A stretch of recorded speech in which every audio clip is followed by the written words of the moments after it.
Dessert dahil wala kaming dessert ngayon. So, ito, naglagay ako ng kalahating cream press. Tapos, isang buong cream press. Ayan. Hindi na ako gagamit ng machine. Ano ko na lang. Ayan. Hindi na si Lola. Very simple lang to. Tapos, isang yogurt na vanilla ang flavor. Ayan, yogurt. Oh. Haluin ko muna. So, lalagyan niya ng asukal. Masarap ng asukal natin.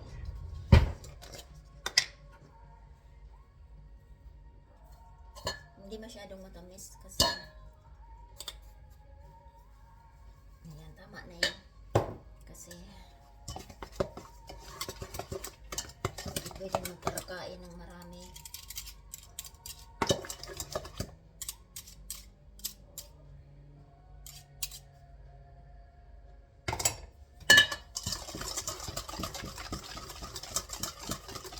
Ayan, haluan ko ng cream na vanilla flavor.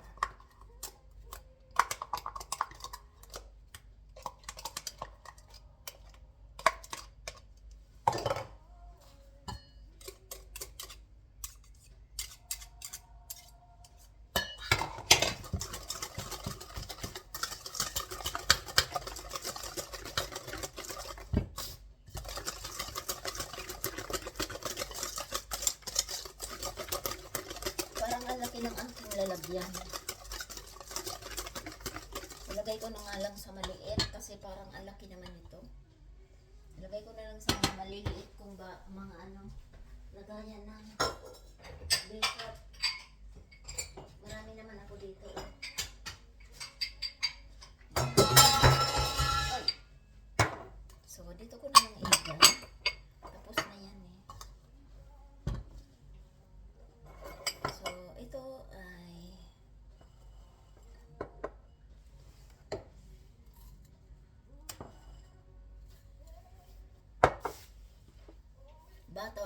butter na tinunan.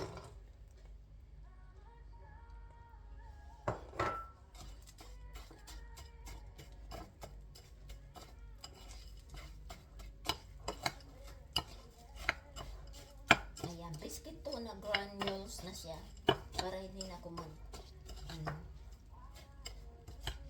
So, ayan, lalagyan lang yan ng konti.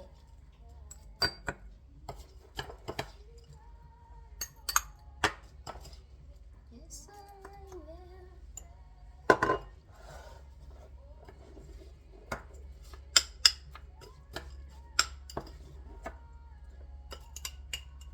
Yes, I will. Ayan, ganyan lang yan si Lola. Very simple. Magluto ng resort.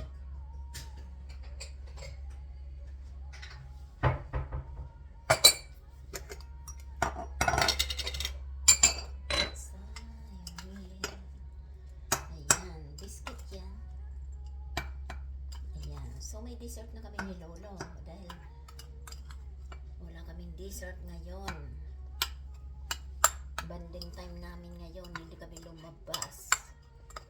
So,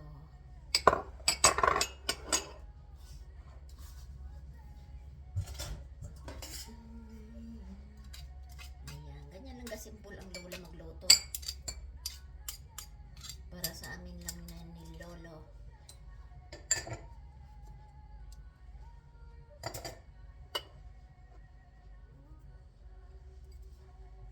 So, ilagay ko na to.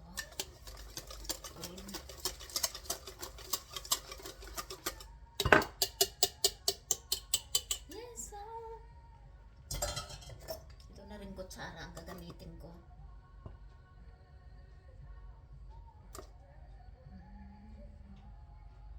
Ayan, ganyan lang. May dessert ka na.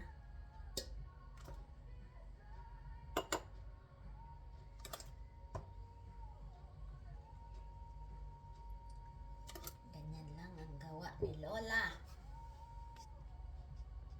Ayan, ito na. 5 lang siya. So, nilagyan na yan ng ganito. Chocolate. Lalagyan na yan ng ay, wag na palang chocolate. So, ito yung biscuit sa ibabaw para naiiba naman. Yan, di ba? Yung biscuit na tira.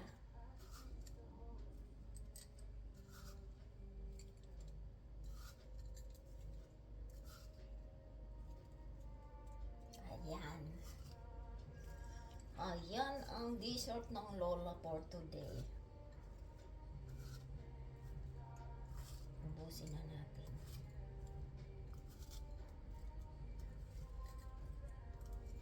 Ayan, ubos na. Baby! So, ayan na ang aming dessert for today. Yummy! Cream with